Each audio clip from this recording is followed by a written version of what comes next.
What's up? We're back in this thing.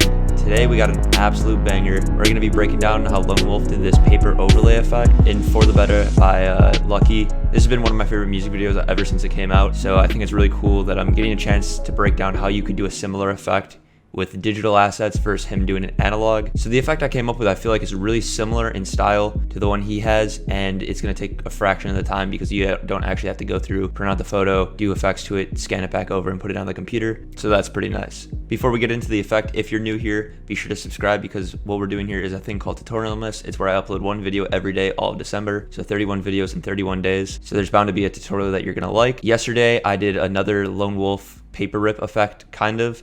So if you like this video, after you're done, go ahead and watch that. I'm going to include a link to the Tutorial Miss playlist down below, so you can go ahead and catch up on all the videos if you haven't watched them already. Also, one last thing is the pack we're going to be using is the Paper Rips and Folds pack. It's available on my website right now. The link will be in the description. So if you want to follow along with the exact paper rips that I have, you can go ahead and do that. But yeah, that's enough talking. So let's get into the effect. So first off, this is kind of something that you can get. We're going to be going over a slightly different effect, but I'll be showing you how to do this as well. Basically, it's just a bunch of papers stacking on top of each other in different rip sequences, and here's the effect that he did in the video.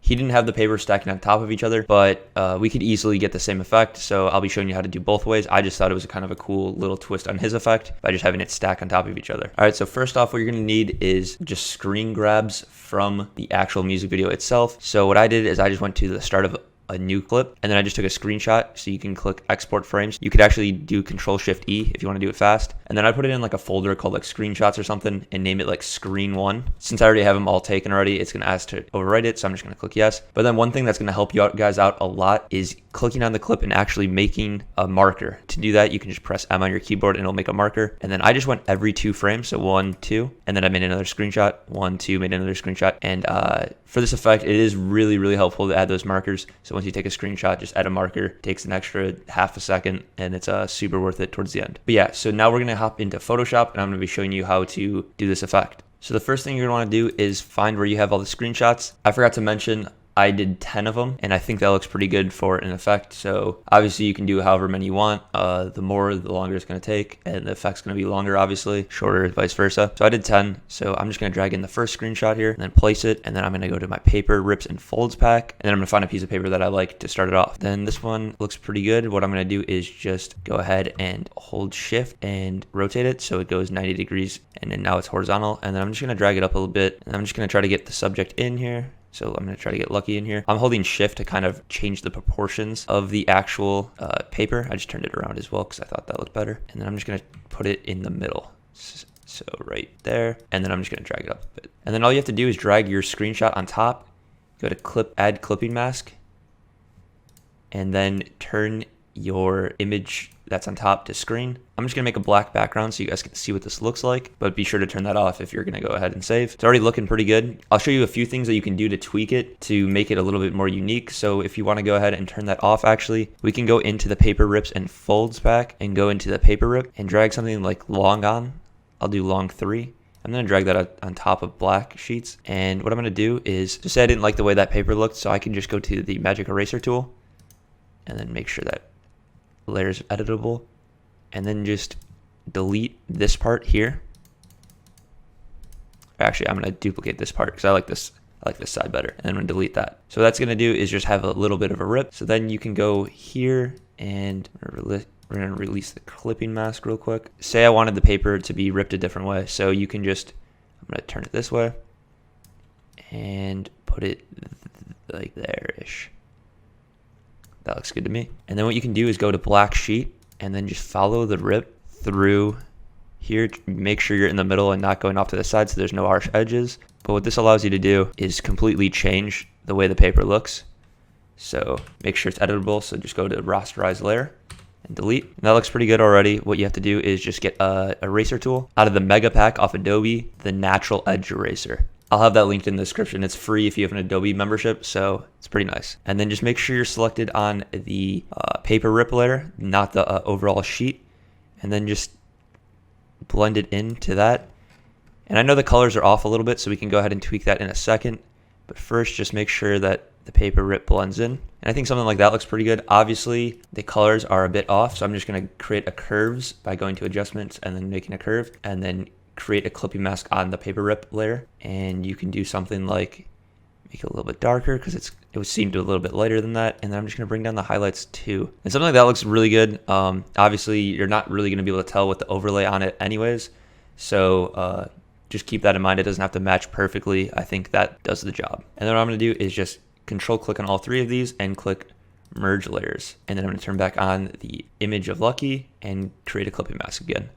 And just like that, you have your own unique piece of paper that no one else that buys this pack has. And that's why I really like this pack in specific. You'll see the more and more tutorials I do, how I design this pack to like be creative as possible and not be like just a drag and drop pack. Like, yeah, you can do the drag and drop, but at the same time, you can make it unique and make it your own, which I think is really cool. It does take a little bit more effort, but I think that effort goes noticed in music videos and stuff when you don't have the same overlays as everyone else. So for example, you can turn this piece of paper into something that if you wanted to do all four edges, there's literally like hundreds or if not thousands of possibilities of different paper rips and stuff. So that's one thing to keep in mind. For the tutorial, I'm just going to do just this one as customized and just drag on other ones. But keep that in mind that you can just easily change it and make it completely unique. So actually for a second, I'm going to release the clipping mask because I did make it a little bit shorter of a piece of paper. I'm just going to drag it out actually now, and something like that looks good. And then we're going to turn back on the clipping mask. If you want, you can save, like you can control J and duplicate this, and then before you merge, I don't think I'm going to go back and change any of these, so I'm not going to do that. But if you want to have the ability to be able to, duplicate them and keep that in mind and maybe keep it in its own folder or whatever. But for right now, I think we're good. You can go, if you want, you can add some noise. I think it already looks good, but just kind of showing you guys some stuff you can do. I think for the video, I'm not going to add a noise, but you can also go to image adjustments and then go to photo filter. So if you want to tweak what the photo looks like, if you want it to be like, I like sepia. I think that's a cool look. Obviously, that's like a lot, but then it gives the paper edges like a little bit of an orange hue. You can do it with basically any color, right? Again, I'm just going to not have any photo filter, just showing you guys some things you can do. You can even go to pixelate under filter and do something like color halftone and make it, I think 4 is the minimum. And then you can play with all the channels and stuff. And what that's going to do is, yeah, you definitely have to play with the settings a little bit, but it does like that color print that kind of looks like it's printed on paper. And obviously you don't want to do it to the layer when it's merged. You want to do it to the photo and then put the photo over the ripped paper. So just again, things that you can do. And then we're going to file save this as a PNG, and I'm going to make a new folder for this. And I think it's good to just label them in order. So I'm just going to name it, I'm going to name the folder paper rips done or something like that. But then inside, I'm just going to make sure to label it as one. Then that way you can just drag them in order really easily. And then you can turn that layer off for right now and go drag the second image in, clicking enter on your keyboard, and then finding another paper rip you like. For example, we can do this one. I'm going to turn off this layer for a second and actually turn back on the paper rip. And I'm just going to do a decent job at trying to match the size. I think it looks better if you don't match it completely. Just try to, keep it generally the same size so the effect doesn't look too all over the place. And I think something like that looks good. I'm going to turn off that layer and go back to screen 2, create the clipping mask, and turn it to screen. I think that looks pretty good. I really like this one, how it just has like the huge hole in the middle. That'll be cool because like if you do the stacking effect, you'll see the paper behind it. Then going here and merging. You actually don't have to merge if you don't add any effects to it because there's like really no reason to, besides making it just one layer and making your Photoshop file cleaner. So keep that in mind. If you're not adding grain or like any effect, you don't really need to merge it. You can save yourself a little time. So then making it number 2. And then again, just going to each and every single screenshot, dragging on a new piece of paper. Also, if you want, like how I had it customized and I customized that first piece of paper, you can use the same piece of paper for all 10. Obviously going to take a little bit longer because you have to spend your time like doing the whatever. I think that's a pretty cool effect. It looks like it's printed on the same piece of paper, but just changed every time. And if you do that, I would recommend not just making it smaller and smaller, because then it just looks a little weird. So like what you can do is you can make 10 different versions of that piece of paper and then kind of scatter them. So like one's bigger, one's smaller, bigger, smaller, just like something like that, just to kind of give a little bit of variety. Yeah, so just giving you guys ideas of what you can do with this.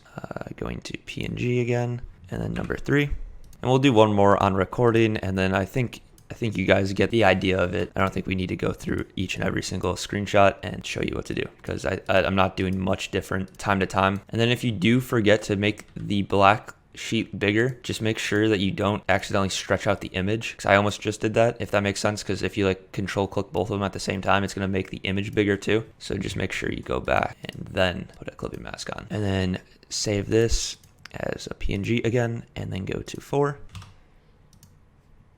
And yeah, I'm just gonna hop into Premiere and use a mixture of the ones I just created and the old ones, just to save a little bit of time.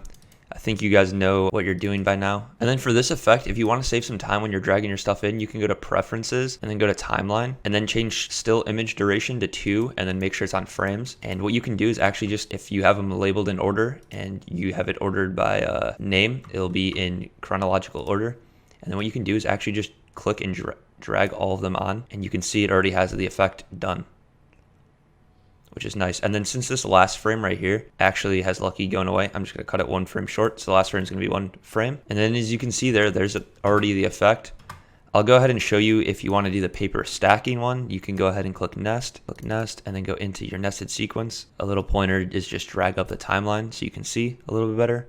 And then just zoom in and find all these. And what you can do is just drag each frame in order, one higher than the last, all of them. You can add a marker on your timeline here by pressing M, and then just clicking and dragging, and then dragging them all out. And then you can have the last one there, clicking C on your keyboard to bring up the cut tool, and then hold shift, and then it's just gonna cut all of them. And then you can delete and drag our timeline back down so we can see a little bit better. Go to the video playback, and there you go, you got a paper stacking effect. And then one thing I would do to add, just to sell the effect a little bit, is maybe go to like your 3rd frame or something so you can see the papers on top of each other. Go to effects and add a drop shadow effects. I like changing the distance to 0, just playing with the softness. 40 here, if you turn on shadows only, you can see what it's actually doing. I'm gonna turn the opacity up to 100, and then if you click it on and off, you can kind of see what's going on, just so you can see where it's at. And then I'm gonna actually just hold and drag the opacity until I find something that looks good to me, and right around 51 looks good. And then you can just Control C and then click on each clip, and just click Control V to paste the drop shadow on every single clip. And that just kind of makes it seem like it was like actually like scanned over or whatever, has a little bit of shadow. And then there's just a few other things you can do to make your effect a little bit different and unique. You could go through and maybe change the rotation of each one a little bit. So like stacks, like you could have that one go +2, you could have this one go -2. You don't want to go too crazy, but like you see what I'm saying, like you can have them stack differently. So that's an idea. I'll show you a cool effect. What you can do is, say you wanted it to like start off kind of zoomed in like this, like 106,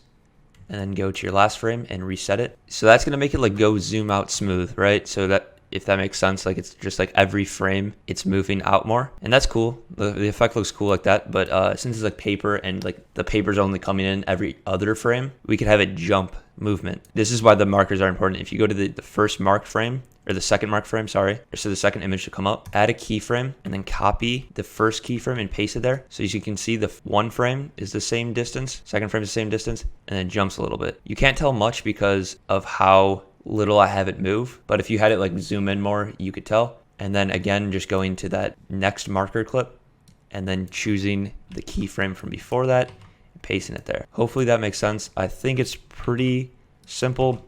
Basically what it's doing is it's holding the value for 2 frames and then just jumping another value. So again, keyframe, Control C, paste, and it's pretty quick. If you do the zoom, I do recommend doing it. I think it just makes the effect look just a little bit better. You know, it just sells the effect of it being just like paper, like plopped on there or whatever. And now you can see every other frame it hops. Yeah, every other frame it hops further in. So if you wanted to do something a little crazier, like a more dramatic zoom, you'd be able to tell a lot better.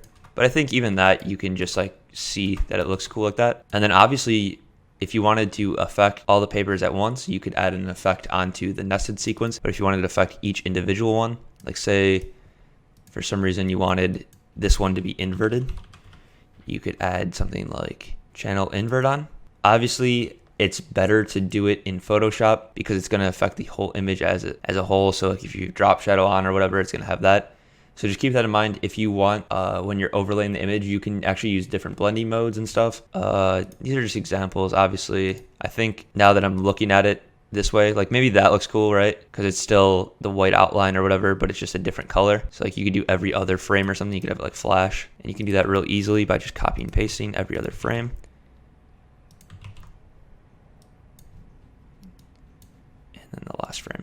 And then we can see what that looks like. It's kind of like a flicker strobe effect, which is pretty cool. You could go and add some noise to the nested sequence and go to effect controls and then just turn it up. And it's obviously going to be moving, but since it's only 2 frames, you're not really going to tell much. And we can do something like that and render that out.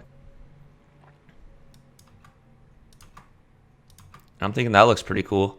I really like the way that effect looks. But yeah, guys, just play around with the effect. Just make it your own. You know, don't copy the tutorial exactly. And also, if you're looking for inspiration from like Lonewolf or something, don't just copy his effects exactly. That's why I kind of did the paper stacking and changed the invert or whatever. So just taking inspiration from his work and making it into something unique. Like I said, the pack I used was the Paper Rips and Folds pack on my website, so it'll be linked below if you want to grab that. They're all super high quality paper rip assets. I spent a lot of time on them, actually over 48 hours just ripping in stuff, so mad respect to Lonewolf and AWGE and all those people that do the analog effects. I did not realize how long it actually takes. But yeah, that's pretty much all I got for the video. If you made it all the way to the end, I really appreciate you. Thank you very much. If you haven't already, like and comment, and if you're not, subscribe. What are you doing? We're making a video every day, all of December. Click subscribe, ring the bell, do that stuff. But yeah, guys, that's pretty much it for the video. Peace.